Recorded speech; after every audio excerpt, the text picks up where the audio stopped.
السلام عليكم ورحمة الله وبركاته. وهذين سلامين مانتينا ميل والبا أدجوكتان كسو دواذا موخالك مانتا مركا لما خلو قف دلا انتا سو قف دلي وحلقو قياسا إنو يهي قف رقعة ميدكالا وحلقو قياسا إنو يهي قف مسكحة كحنونسان تاسنا وشيكادا يورب هدي أي أركان قف انتا سو قف دلي waxay leeyihiin maskaxda ayaa laga hayaa ama uu waalan yahay maxaa yeelay qisooyin badan ayaa jiro sidoo kale ah dilaaga mar walba wuxuu noqdaa qof maskaxda laga hayo laakiin waxaa jirto haweeney la yiraahdo Irina Viktorova ma ahayn qof xanuunsan laakiin dadka waxay u dili jirtay khamri darteed khamrada darteed ay dadka u dili jirtay khamrada oo la yiraahdo vodka waa khamro caan ku ah dalka Ruushka qisadan waa qiso yaab badan daawasho wacan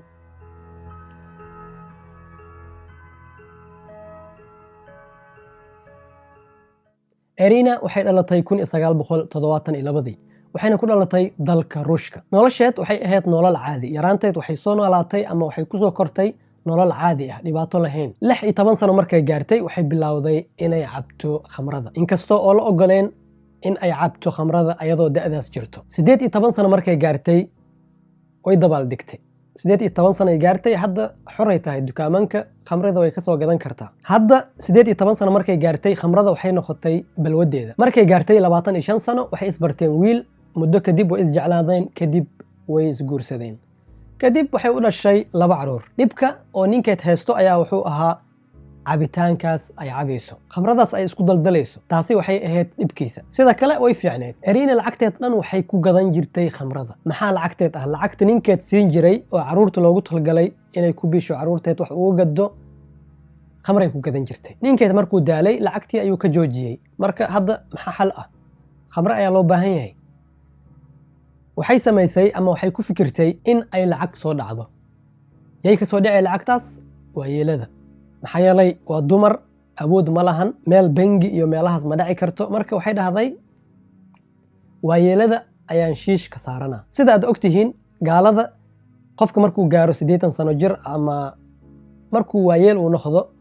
guriga kaligiis ayuu degan yahay ma ahan sida Afrika oo kale caruurtiis la degan waxaad arkay waayeel guri kaligiis degan subaxdii soo toosaay alisay ubaxyada jarjaraayo ubaxyada biyo siinaayo iska baashaalay noloshiisa saas way laga yaabo qaarkood xataa inay wax dhalin laakiin intaas sano ay soo shaqeynayeen marka lacag ay haayaan Irina waxay dhahday kuwan ayaan lacag heli karaa 2002 waa dilkii ugu horeysay ay u geysatay haweeney waayeel ah ama da ah Irina waayeeshan ama haweeneydan da'da ah waxay ku heysay dabagal maalin walba ay dabagali jirtay meeshay aado xilliga guriga ay ku soo laabato ugu dambeyn waxay keentay fikrad waxay la imaatay fikrad way tagtay waxay dhahday waxaan ka socdaa dawladda macnaha waxaan ka socdaa dawladda waxaan caawiyaa waayeelada oo kaligood degan waayeelada kaligood degan marmar waxaa loo geenaa daawooyin iyo waxaas isbitaalka ma usoo doonaan in daawooyinka Yurub qaali way saasa u maleynaa daawada hoo isticmaal casho iyo qada iyo quraac kadib hal xabo cun ma jirto waayeelada waa loo tagaa albaabka markay furaan way cabayaan waa laga soo tagaa daawadana waa laga soo qaadana marka Irina waxay dhahday dawladda ayaan ka socdaa qoftii da'da ahayd waxay dhahday okay soo gal soo dhawaaw way soo gashay xooga ay mashquulisay marka Irina waxay aaday qolka jiifka haweeneydaas da'da ah Irina waxay ku jirtay baaritaan waxay baaraysay lacag ay raadinaysay qolka jiifka ay lacag ka raadinaysay duqdan way soo taagsatay qolkii ay soo gashay waxay aragtay qoftan oo dharkeed baarayso lacag iyo malaayiin raadinayso isla markii waxay bilowday in ay khayliso Irina waxay ka baqday khayladan inay dib u keento inay dariska soo baxaan la qabto marka waxay samaysay dhinaceed ay fiirisay run ahaantii ma ogi waayeeshan buris qolkeed oo jiifka ah muxuu ka qabanay buris Irina waxay aragtay buris dhinaceed yaalo buriska musbaarada lagu garaaca dhinaceedu yaalay markay saan dhahday buriskii ay soo qabsatay bush madaxay ugu dhafatay waayeeshii meeshay ku dhacday meeshay ku dhiig baxday meesha ay ku dhimatay Irina waxay samaysay lacagta markay qaadatay haweeneydan dhimatay duqdan waayeesha markay dhimatay waxay dhahday guriga dhan ayaan dab qabadsiina si oo booliiska dhowda hadduu imaado meesha baaritaan ku sameeyo cadeemo dhan yaa la helin marka hadda waxaa la rabay tugnimadii waxay isku bedeshay dil inay cabsato ay khalaas kawaantooda waxaan khalaas ka joog waxaan lacag raadinaysay haweenay dhan dishay duqdana dishay gurigeed waa gubtay ayada dhan macal gurigeeda isla gubtay waxa la rabay inay toosto ala gal cabso gasho laakiin waxay dhahday markay ka sheekeynayso waxay dhahday waxaan arkay taas in ay ii fududahay macnaha taas ayaa fudud inaan dilo lacagta ka qaato kadib guriga dhan aan gubo cadeen dhan ma la soo raacanay cadeen dhan ma la helayo Arina waxay sameysay lacagtii markay qaadatay gurigeeda ay aaday khamri way baashaashay lacagtii way ku baashaashay khamri ku cabtay run ahaantii Arina waxay ahayd qof waalan yani maskaxda magalaya lacag darteed ay qof u dilaysay gurigiisana gubaysay markay disho qofka meedka ah meesha ay ku dishay macal gurigiis way gubaysay guriga dhan dab ay qabadsiinaysay lacagta markay aroorsato shub way baxay guriga oo gubanayo muddo 8 sano sidaas ay ku nooleed inay dad disho kadib gurigiisa gubto lacagtiisana dhacdo lacagtana waxa laga gadanaa khamri nolosheed dhan muddo 8 sano waxay ahayd in ay waayeelada soo dhacdo ay disho muddo 8 sano waxay aaday magaalooyin kala duwan iyo tuulooyin kala duwan 2010kii warbaahinta waxa lagu tilmaamay dilaaga ugu khatarta badan dalka Ruushka 17 waayeel ah ama da ah ay dishay dhamaantoodna marka ay dishay gurigood ama meesha ay ku dishay dab ay qabadsiisay booliiska dalka Ruushka way yaabanayeen macquul maahan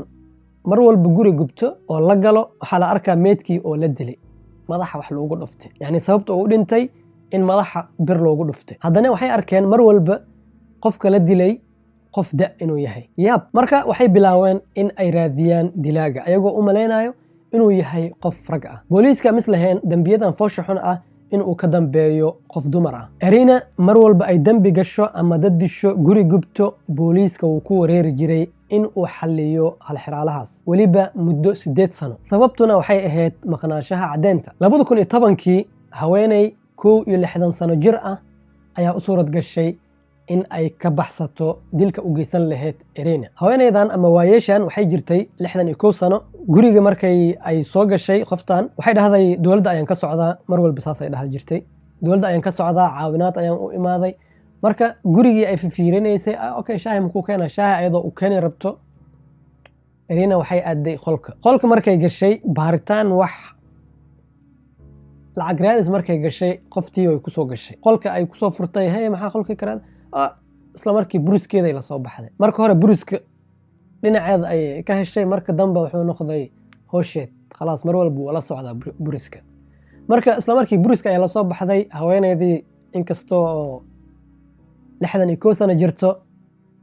kabtay aawe ka dhacday way carartay albaabkay ka baxday isla markii waxay aaday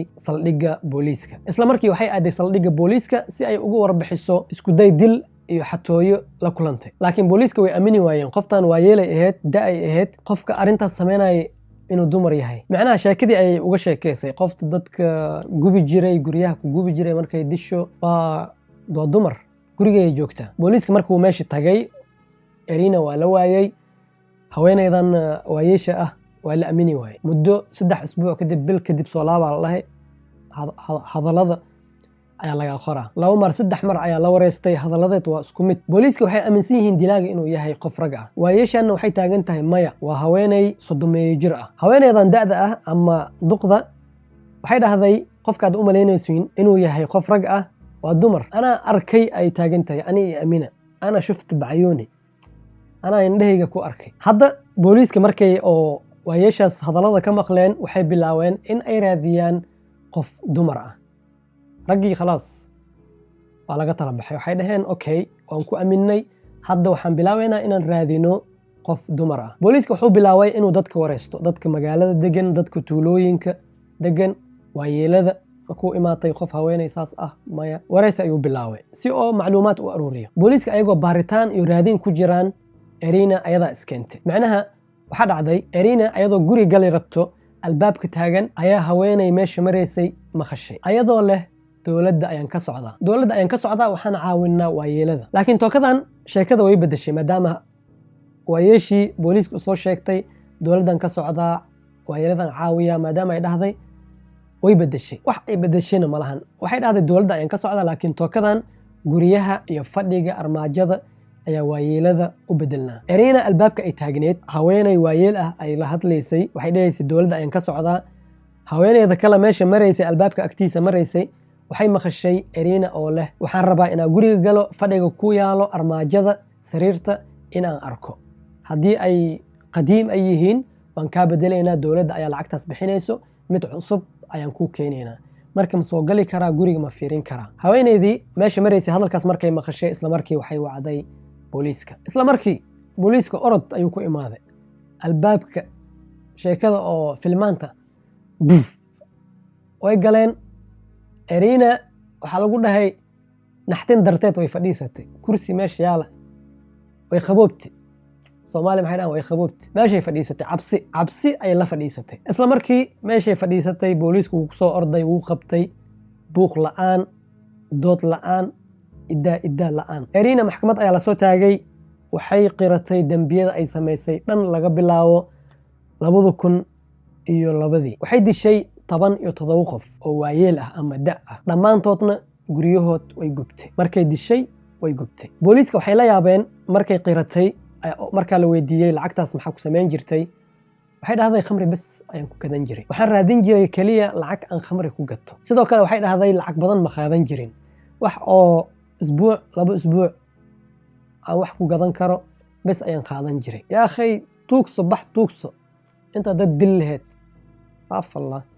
2 maalin 3 maalin lacagtiis ay wax ay khamri ku cabto ay dad u dili jirtay, guryahood u gubi jirtay. ka waran. Irina ninkeed wuxuu dhahay intaasoo sano ayaa isla nooleen, weligay kama shakinin. newska markaa isla daawanayno marmar waxaa la soo deynaa qof dilaa ah magaalada, qof waayeel ah ama qof da' ah dilay, gurigiisa gubay. waa isla fiirsan jirnay.